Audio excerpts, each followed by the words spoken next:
Louvo a Deus pela vida de cada um dos irmãos, pastores, dos obreiros desta igreja, pelo convite, pela confiança. Confesso aos irmãos que viemos de longe, lá de tão distante.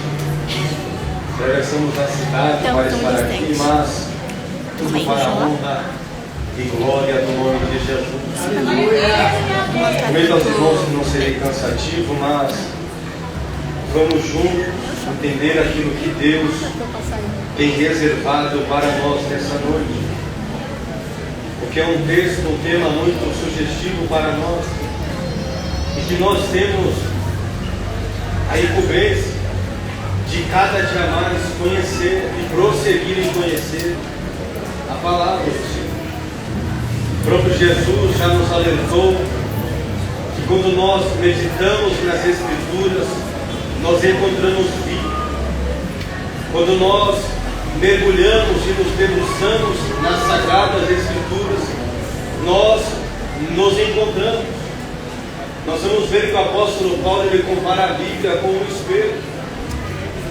E a gente fica se perguntando, olhando para os nossos dias, quantos dos irmãos, das irmãs, hoje, saíram de casa sem olhar no espelho, de casa mesmo, ver como é que estava o cabelo, o rosto, o aspecto físico. Meu Deus! É muito difícil, quase impossível a gente sair de casa sem ver como está a nossa aparência. Mas tem gente que faz dias, meses, que não abre a palavra para dizer: Deus, eu quero ver como está a minha vida. Meu Deus. Eu quero que o Senhor passe um raio-x e me diga aonde tem defeito, aonde eu preciso arrumar. Deus, como anda a minha aparência diante do Senhor? Como anda a minha vida? Como andam as nossas vidas diante de Deus? Às vezes nos preocupamos com aquilo que as pessoas dizem de nós. A gente às vezes fica mendigando a opinião dos outros, mas o que realmente importa é o que Deus está dizendo de mim e de você. Ah, mas o fulano falou mal de mim, problema dele. Mas a ciclana não vai com a minha cara, é problema dela. O que importa é o que Deus está dizendo de mim e de você. O que importa é o que Deus pensa de mim. É isso que importa. Aleluia! E quando nós olhamos para esse espelho, para esta palavra, nós nos deparamos com uma narrativa histórica que nos chama muito a atenção. Nós percebemos que o texto não sugere datas, não diz aonde ele está inserido no contexto histórico. Simplesmente aparece um homem chamado Joel e já começa a dizer tudo que Deus está mandando. Muitas vezes Deus ele vai pular os porquês, os porém, a introdução e vai direto ao assunto, sem aluguel. E foi exatamente isso que Deus fez. Alguns estudiosos dizem que o contexto que eles viviam antes dessa mensagem era de muita prosperidade. Deus estava derramando bênçãos. A promessa que ele havia feito lá a Josué, a Moisés, que levaria o povo para uma terra que mana leite e mel, estava se cumprindo. As pessoas ali tinham tudo o que queriam. Tinham um bom emprego, um bom salário, um bom carro da garagem, uma boa casa. Estava desfrutando como nós o melhor de Deus. O texto nos leva a perceber que as bênçãos do Senhor eram tão grandes na vida daquelas pessoas que eles começaram a se afastar do Senhor. Às vezes a gente está numa zona de conforto tão boa que a gente começa a se esquecer quem foi que abriu a porta de emprego. Começa a se esquecer quem foi que cumpriu a promessa. A gente começa a se esquecer que quem tem cuidado de nós até o dia de hoje Aleluia! não é o patrão da sua empresa, é o Senhor. Tem gente que deposita a confiança no emprego que tem, no patrão que tem, na conta bancária, mas o Senhor está dizendo para mim e para você: eu sou maior do que ele, eu sou maior do que o seu emprego, eu sou maior do que tu. Deus é maior do que tu. Aleluia! Mas eles viviam ali uma vida muito boa, diga-se de passagem, a tal ponto que simplesmente desprezaram a presença do Senhor, desprezaram a comunhão com Deus. Precisa mais orar, eu tenho dinheiro agora, não precisa mais passar madrugadas em claro chorando, é só fazer uma ligação que é a providência. Meu Deus! Não preciso mais jejuar. Eu tenho um contato aqui que quando eu mando mensagem, ele resolve todos os meus problemas. Meu Deus! E Deus lá de cima olhando, eu quero ver até onde você vai. Meu Jesus! Há situações que Deus vai dando fora. E Ele começa a dizer: eu quero ver até onde ela pensa que vai. Eu quero ver até onde Ele pensa que vai. E a gente estufa o peito, levanta o queixo, nem cumprimenta mais os irmãos. Antigamente a gente chorava nos hinos da árvore. Antigamente a gente se aprontava 2 horas antes para estar no culto. Agora chega atrasado e reclama quando passa no horário. Meu Deus! É misericórdia, Jesus! Glória a Deus! A Bíblia nos faz uma reta, dizendo que os olhos do Senhor são como chamas de fogo que está contemplando a minha e a sua vida. Oh, aleluia! Tu és santo! A situação que eles estavam era tão delicada que Deus começou a fechar o céu. Não chove mais. E ninguém percebeu. Com a falta de chuva, a terra já não produzia mais como antes. O alimento começa a ficar escasso. Se antes colhia 10, 15, 20 vezes mais, eles não percebiam que agora começava a plantar e não colhia mais nada. Mas tinha reserva, o celeiro estava cheio, então não tem problema. Nós ainda temos depósito. Mas eles não percebiam que a terra agora não produzia como antes. Estavam vivendo como se nada tivesse acontecido. Ei, misericórdia! Porque tem de gente que depois dessa pandemia nunca mais veio para a igreja. Se esqueceu de quem transformou a vida dele, a vida dela. E enquanto aqueles homens e aquelas mulheres viviam por cima da carne seca, dizia: não vai acontecer mal nenhum conosco. Aí Deus começa a enviar a praga de gafanhoto, migrador, portador, destruidor, devorador. Agora o gafanhoto veio e comeu as plantas, começando pelas folhas. Quando eles pensavam que aquilo era temporário, vem um segundo gafanhoto e come agora os galhos daquelas árvores. E um terceiro gafanhoto come até o que tinha sobrado no chão. Aí eles diziam: ainda tem raiz, ainda tem esperança. Viu o quarto gafanhoto que comeu até a raiz das plantas. É como se um dia eles olhassem e vissem tudo verde, no outro dia tudo seco, deserto. Às vezes existem ventos, tempestades na nossa vida, que da noite para o dia tudo vira de ponta cabeça. E a gente fala: Deus, o que está acontecendo? Meu Deus! E muitas vezes nessas horas Deus fala. É como se o silêncio de Deus estivesse dizendo para nós: você não era um bambambam, não estava se garantindo. Se garante agora. Era você que fazia, acontecia. Faz agora. Meu Jesus. Acontece agora.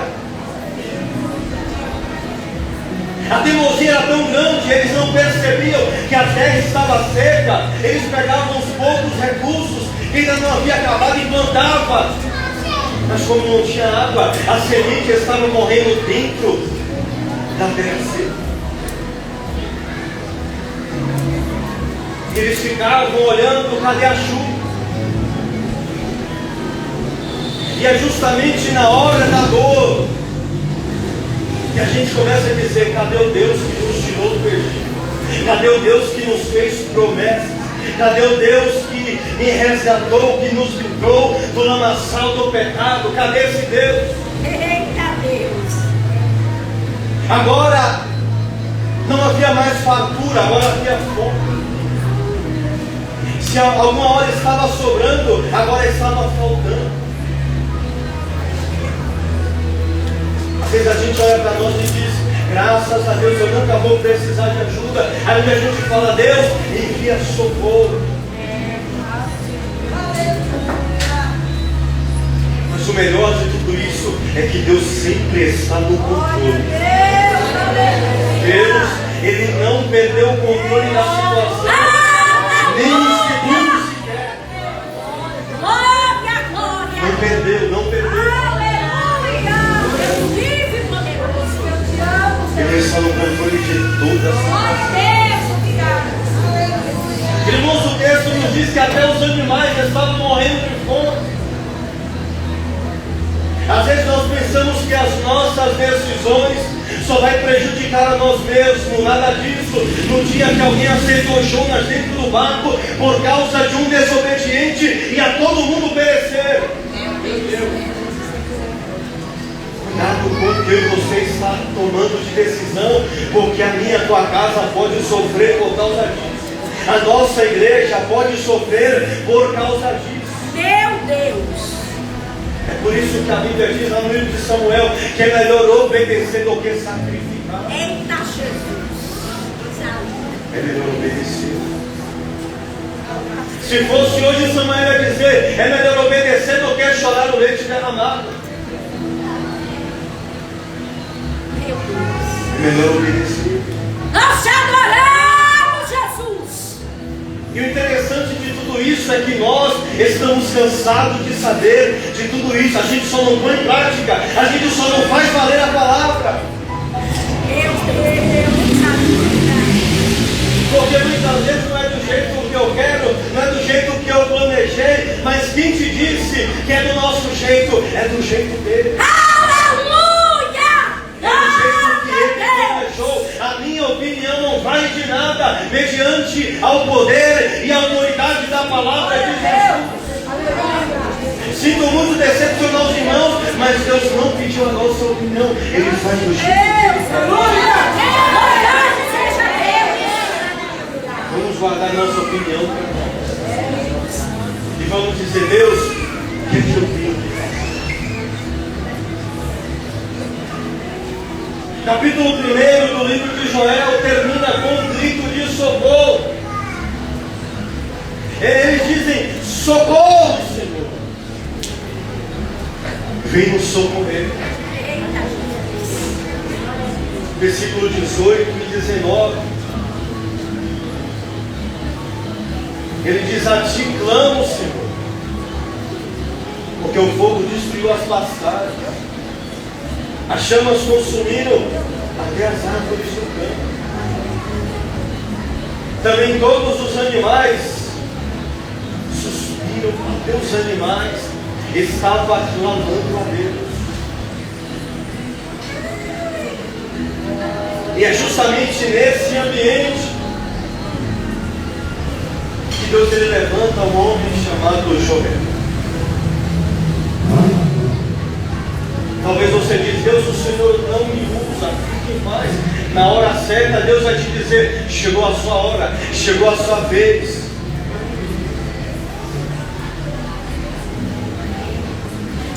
A hora e o momento que todo mundo chega, é só a gente ficar na fiação. dia Deus disse a Ezequiel: Ezequiel, eu estava andando pela terra em busca de um homem que estivesse na brecha entre mim e este povo para que eu não destruísse. Ele disse: mas não encontrei ninguém. Meu Deus.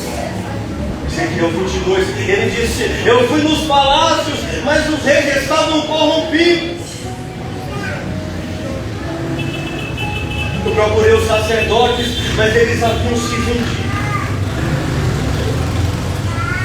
Eu fui atrás dos profetas, mas eles haviam negociado a minha palavra, estavam profetizando mentira. Meu Deus. Estava dizendo o que eu não mandei falar. Mas eu estou procurando um homem. Ezequiel. Aí Jesus lá com aquela mulher do lado do tanque, do lado daquele poço de Jacó, ele diz: mas o Pai é Espírito, e importa que os verdadeiros adoradores lhe adorem em Espírito e em verdade, porque é estes que o Pai está procurando. O Senhor está procurando os verdadeiros adoradores. Os verdadeiros adoradores que adoram em Espírito. Louvado seja Deus. Em verdade. Aí chega Joel, e a primeira mensagem que já começa a dizer, ele grita: toquem a trombeta em Sião. E se os irmãos observarem aquela cidade cercada de muros, a sentinela ficava posicionada em pontos estratégicos em cima do muro. E quando vinha o inimigo de longe, eles pegavam a trombeta, viravam para dentro da cidade e tocavam. O Senhor está dizendo para mim e para você: começa dentro de casa. Aleluia. Comece tocando a trombeta na sua casa. Tem gente que quer tocar a trombeta fora, enquanto dentro de casa ainda está bagunçado. Tem gente que quer resolver tudo fora, enquanto não resolveu nada dentro ainda. Precisamos ser exemplo dentro de casa. A Bíblia diz: aquele que não cuida dos domésticos da fé é pior do que o descrente, porque está negando a sua fé. A gente quer ser enviado antes de ficar em Jerusalém, até que no alto nós sejamos revestidos de poder. Fica em Jerusalém primeiro. Tu és santo. Fica em Jerusalém primeiro. Poderoso de Israel. Antes já de Deus nos enviar, Ele vai nos tratar. Ele vai nos tratar primeiro dentro de casa, sarar as feridas, correr as lágrimas, colocar tudo no lugar. Primeira coisa que Elias fez quando foi orar a Deus, ele reparou tudo que estava fora. Louvado seja Deus. Para a gente ver Deus se revelar, precisamos colocar a nossa vida no altar do Senhor. Glória a Deus, aleluia.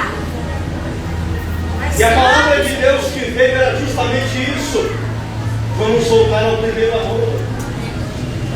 Joel disse para o povo: voltem ao primeiro amor. Vocês que estão distantes, estão longe, Aleluia, glória a Deus. se esqueceram, já não ora, já não busca, já não adora mais como antes.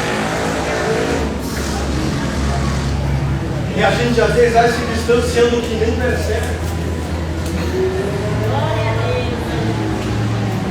E quando nós meditamos nesse texto, no versículo 19 que nós lemos,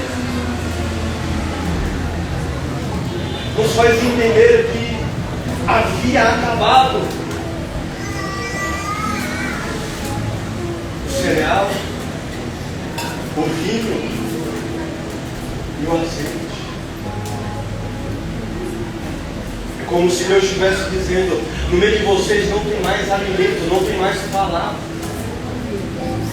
Ninguém se preocupa mais em aprender a palavra, em se firmar na palavra. Estão se firmando em tantas coisas deixando a palavra. Meu Jesus! Eu nunca vi um avivamento sem antes a palavra ser introduzida. Eita glória! Quando Deus ele trouxe o povo do cativeiro, a gente só lembra de Neemias, mas antes ele manda Zorobabel para restaurar o altar, depois ele manda Esdras para pegar a palavra, só no final ele manda Neemias erguer o muro.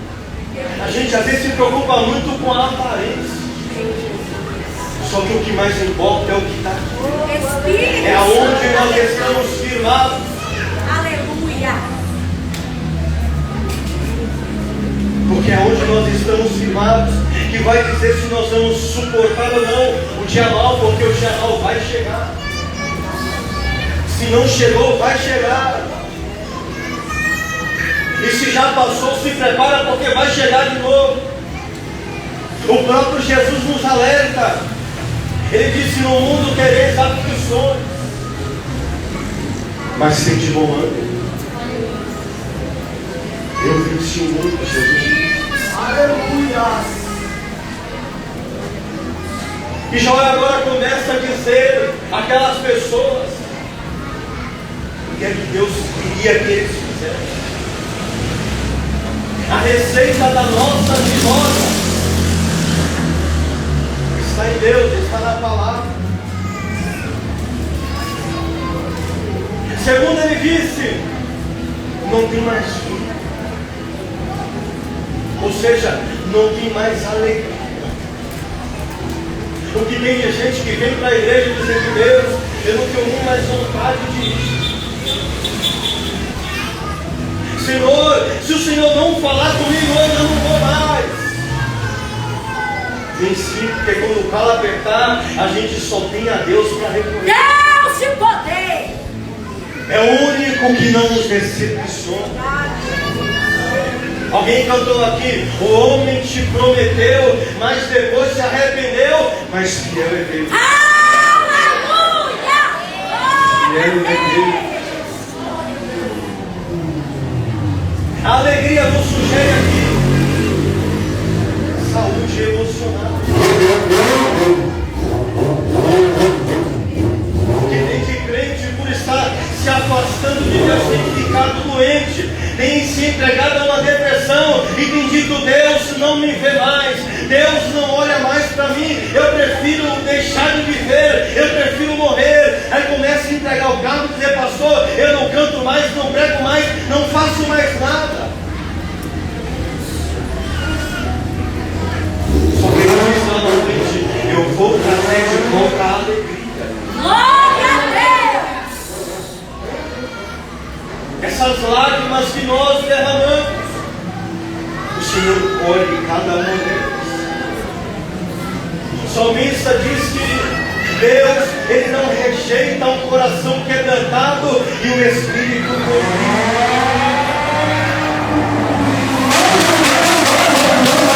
Continua chorando, continua derramando as suas lágrimas diante do altar do Senhor, porque Ele vê as nossas lágrimas. Aí você diz: mas nem lágrimas eu tenho mais. Começa a gemer, começa a questionar: Deus, vem me socorrer. Aleluia! Glória a Deus! Porque Deus está ouvindo o meio do seu clamor. Louvado seja Deus! Em terceiro lugar, ele disse: acabou o azeite. E nós vemos que azeite ele é um dos símbolos do Espírito Santo de Deus. Ele estava dizendo: a presença de Deus não habita mais. E o pior, eles não estavam percebendo. Eu me lembro quando Sansão olhou para Dalila e disse: onde vinha a força dele? Dalila cortou os seus cabelos. Ela disse: Sansão, lá vem os filisteus. Ele se levantou e disse consigo mesmo: me levantarei e vou vencer os filisteus como sempre. Aí o texto diz: mas ele não percebeu que o Senhor não estava mais com ele. Meu Deus!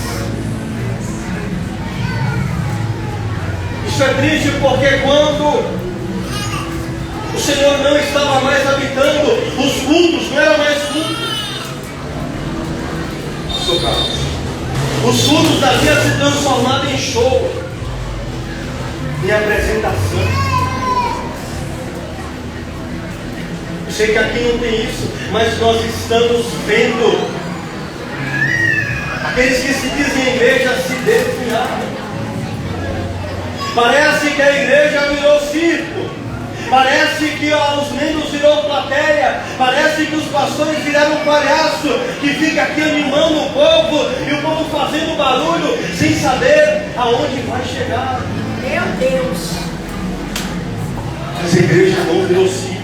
A igreja não é circo. Aleluia. A igreja não é plateia. E pastor não é palhaço. Nós estamos num lugar chamado casa de oração, onde nós entregamos o nosso louvor e a nossa adoração. Louvado seja Deus. Glória a Deus. É fácil adorar quando tudo está bem, mas na hora da dor, na hora da lágrima, na hora do sofrimento, aí eu repito, Jesus está dizendo: o Pai procura os verdadeiros adoradores. Ele quer te encontrar aqui nesse mundo. Ele quer te encontrar na sua casa. Muitas vezes para alguém está sorrindo e o outro alguém chorando. Para alguém está respirando, tem alguém soluçando de lágrimas, dizendo: Deus, livra ele, livra ela, guarda, Senhor. Quantas vezes você e eu tivemos livramento porque tinha um pai, tinha uma mãe, tinha um pastor, tinha uma pastora dizendo: Deus, guarda o teu filho, guarda a tua filha, Senhor. Quantas pessoas estão vivas por causa da sua oração? E você disse: Deus, eu não vou orar mais. Deus está dizendo: não deixa de orar. Volte a orar, volte a orar. Glória a Deus. Clame pelo sangue de Jesus. Por isso que Joel disse: voltem a clamar. Mas ele disse: primeiro os sacerdotes, primeiro a liderança, primeiro os obreiros. Aleluia. Se eu e você, como obreiro, não formos os primeiros a dar o exemplo, a igreja não vem junto. Lá fora, ninguém se atrai por nada. Talvez uma das nossas maiores mensagens é o nosso testemunho. Verdade, meu Deus. A nossa vida com Deus. Porque muita gente não vai ouvir o que nós dissemos, mas vai ouvir o que nós fazemos. Eita glória! Meu Deus, seja exemplo na sua casa. Você quer que seu filho seja crente? Seja crente você. Louvado seja Você quer Deus! que seu filho leia a Bíblia você. Você quer que seu filho ore dentro de casa? Ore primeiro você. Aleluia! Porque os nossos filhos vai ser exatamente o que nós somos. Tem gente que só é crente na igreja, dentro de casa ninguém sabe o que é crente. Aí um dia vai dizer: pastor, ora pelo meu filho porque está nas drogas. A hora de nós fazermos a diferença. Louvado seja Deus! A hora da gente se colocar na posição é agora. A hora de nós ficarmos diante da dispensação do Senhor é agora. Depois pode ser tarde demais.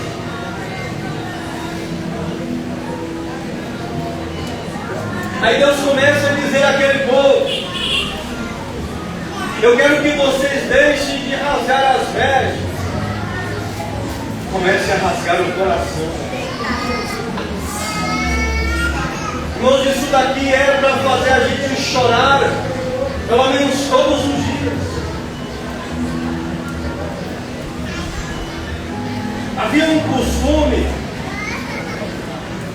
que quando acontecia algo muito terrível, as pessoas, para demonstrar que ficaram abaladas, às vezes impressionadas, rasgavam as vestes para chamar a atenção. Mas aquilo ficou tão comum, tão natural, que agora eles estavam fazendo apenas por fazer. Não tinha mais verdade. Não tinha mais coração quebrantado. Quantas vezes nós cantamos hino apenas por cantar? Quantas vezes a gente canta um hino para impressionar a igreja? Quantas vezes nós pregamos para deixar os irmãos de boca aberta? Não, nós temos que fazer para o Senhor. Louvado seja Deus! É importante ensaiar sim, mas nós não estamos aqui dando show. Glória, glória! Você viu lá que voz, irmão? Nem daí. Eita O Deus! importante é Deus receber a adoração. Você viu lá como aquele irmão prega, que palavra, e daí o importante é a igreja ser edificada pela palavra. Deus vivo e poderoso! Ele estava dizendo, volte ao primeiro amor, ele disse dizer. Ele estava dizendo, volta a passar noite sem dormir. Coloque a cara no pó, talvez ainda haja esperança.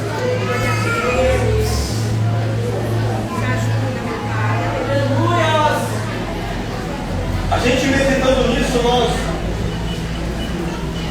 vimos que quando Moisés ele subiu no monte, ficou lá 40 dias. 40 dias.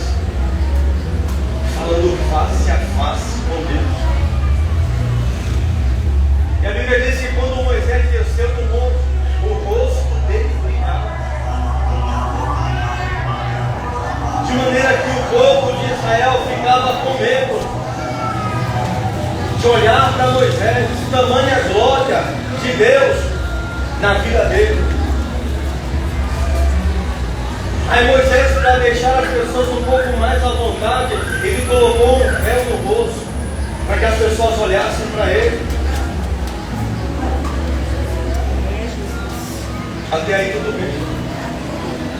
Só que lá em Coríntios, Paulo diz que chegou um momento que a glória começou a se desvanecer, começou a se apagar, começou a acabar. Só que Moisés estava tão acostumado com a glória que ele não tirou o véu, ele mantinha o véu para as pessoas pensarem, está cheio da glória, Meu Deus! está cheio de poder ainda.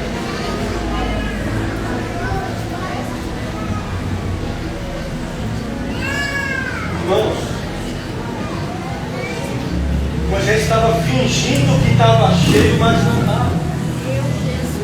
Moisés estava tentando passar uma impressão que ele era um super crente, mas não era mais.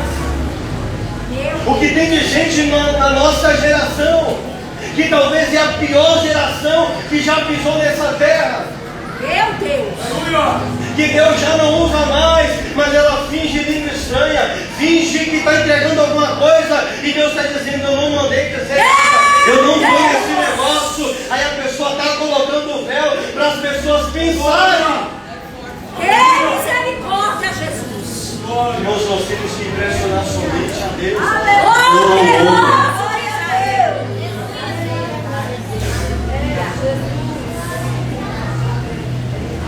Tu és fiel, Jesus! E automaticamente quando nós agradamos a Deus, vamos desagradar aos homens.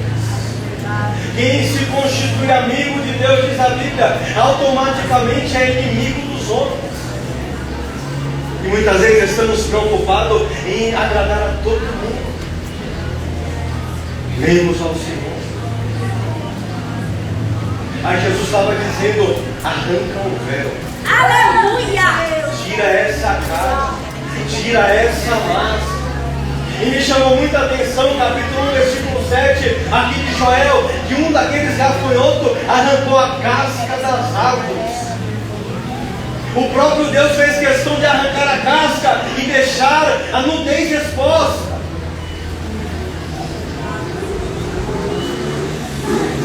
Se Deus precisar arrancar a nossa casca, Ele vai arrancar. Deus Tudo para a glória do nome dele. Aleluia!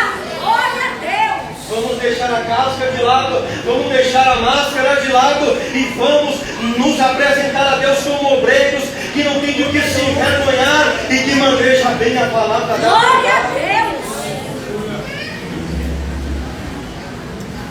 fiel, Jesus.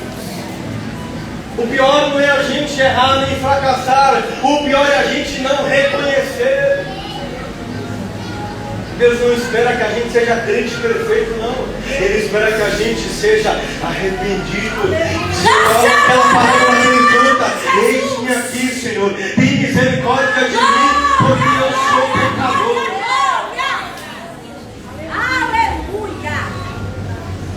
Louvado e exaltado é o teu nome, Jesus. E nos alegramos porque através desse texto nós vemos que Deus é um Deus acessível. O mais interessado em estabelecer comunhão é o próprio Deus. Ele diz: vinde a mim, vinde a mim. A gente só precisa abrir os nossos ouvidos e ir diante do Senhor. Com súplicas, com adoração, com louvor, dizendo: eis-me aqui. Conta comigo, Jesus.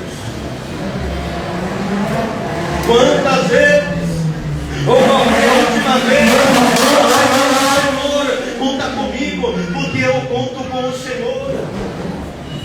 A palavra diz que o Espírito Santo, Ele intercede por nós com gemidos inexprimíveis. Joel estava passando a receita, a mensagem de Deus para aquele povo.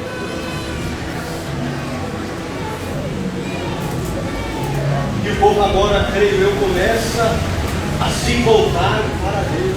Aleluia. O avivamento vem mediante a pregação da palavra. Avivamento é vida com Deus, é vida no altar. Glória a Deus. É santidade, é obediência. Quando ele disse que havia acabado o azeite, os irmãos sabem que a forma primitiva que se extrai do azeite da azeitona, eles amassavam, espremiam a azeitona com uma prensa. E quando eles espremiam o primeiro azeite que saía, era para ungir reis, sacerdotes, profetas. Ele começou a dizer assim: eu vou restituir a unção no meio de vocês. Eu vou restituir a presença, o poder, a autoridade. Aleluia. Aí quando extraía o primeiro azeite, apertava um pouco mais, e o segundo azeite era para alimento.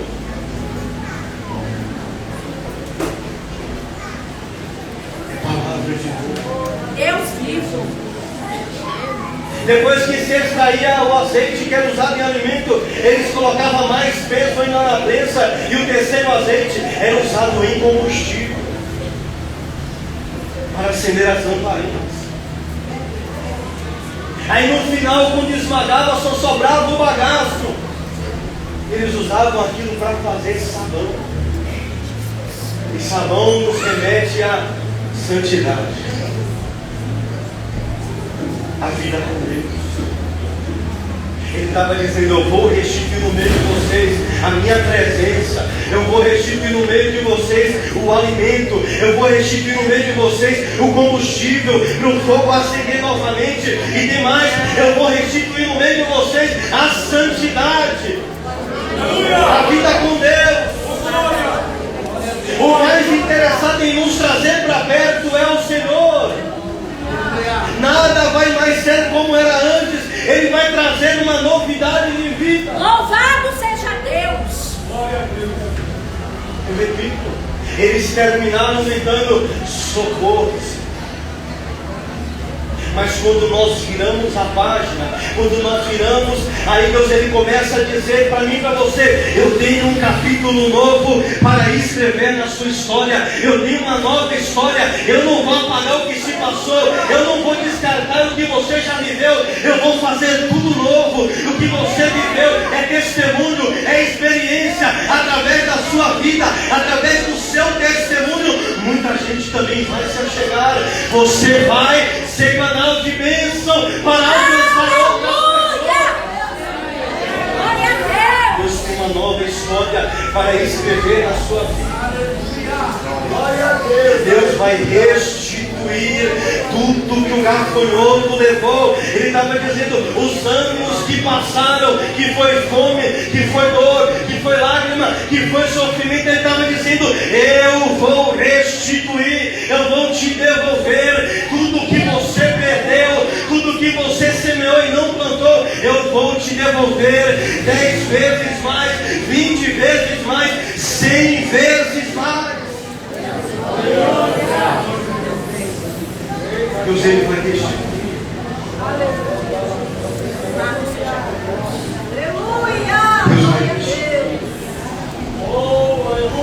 Aquele povo agora começou a clamar a Deus, começou a chorar de novo, começou a clamar de novo, começou a descer na olaria de Deus de novo. Glória a Deus! Agora a adoração havia sido restabelecida. Agora o clamor estava acontecendo dentro das casas, nas ruas, dentro do templo. Eles começaram a clamar a Deus. Aí Deus envia Joel novamente. Aí Joel diz, diga para o meu povo, Deus diz, diga para o meu povo que vai voltar a chover na terra. Vai voltar a chover na terra, a chuva temporã e a chuva serôdia, a primeira chuva, as últimas chuvas, vai voltar a regar esta terra de novo. Aquilo que era sequidão, aquilo que era um deserto, vai se transformar em manancial de águas, vai se transformar em fonte de água viva na sua vida, na sua casa, na sua família e no seu ministério. Glória a Deus! Vai voltar a chover. Você vai voltar a colher novamente. Ele estava dizendo, depois que vier as chuvas, a terra vai produzir de novo e vai ter fruto novamente. Vai ter fruto novamente. A adoração vai voltar, a palavra vai voltar, a alegria vai voltar para a sua casa. Tudo que os gafanhotos levaram, tudo que o exército que eu enviei, eu vou restituir. Glória a Deus! A palavra restituir é devolver, porque já é seu. Deus ele já te entregou, já está nas suas mãos, já está na sua vida. Você só precisa tomar posse. Glória a Deus! Porque o tempo de Deus não é igual ao nosso tempo. O tempo de Deus é já. O tempo de Deus é agora. Para Deus não tem passado, presente e futuro, não. O tempo de Deus é já, é hoje, é agora. Glória a Deus! Aí ele começa dizendo, é como se ele estivesse dizendo lá a viúva de Sarepta, quando ele disse o que você tem, e aqui no texto diz que ele ainda tinha um pouquinho de azeite. Aí ele disse, faz primeiro para Deus e depois você faz para você. Por quê? Porque a farinha da panela não vai faltar e o azeite da botija não vai acabar. Aqui ele estava dizendo, no lugar da vergonha, no lugar da vergonha que vocês passaram, no lugar da vergonha que vocês viveram, eu tenho dupla honra, eu tenho dupla honra para a sua vida. Então erga a sua mão, abre o seu coração e adore o nome do Senhor, porque Ele tem dupla honra para a sua vida. Glória a Deus!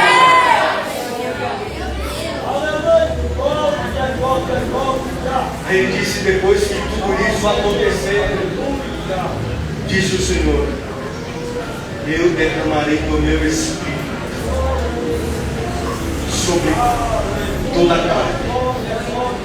E os jovens, os velhos terão visões e terão sonhos. Os filhos e as filhas profetizarão. Porque o Senhor está dizendo, eu vou derramar. Eu vou derramar. Derramar, Ele está dizendo, eu vou encher sem medida.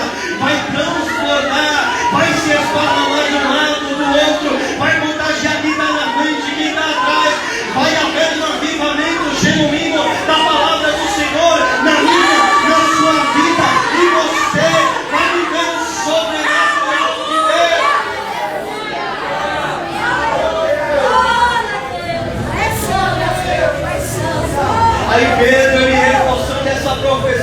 Ele diz: esta promessa, essa palavra não é apenas para nós, mas era para os que estão aqui hoje, para os de perto, para os de longe e para todos quantos o Senhor nosso Deus chamar. É para a igreja que se reúne aqui na Zona Norte, neste bairro, neste número. A promessa do Senhor é sobre a sua vida.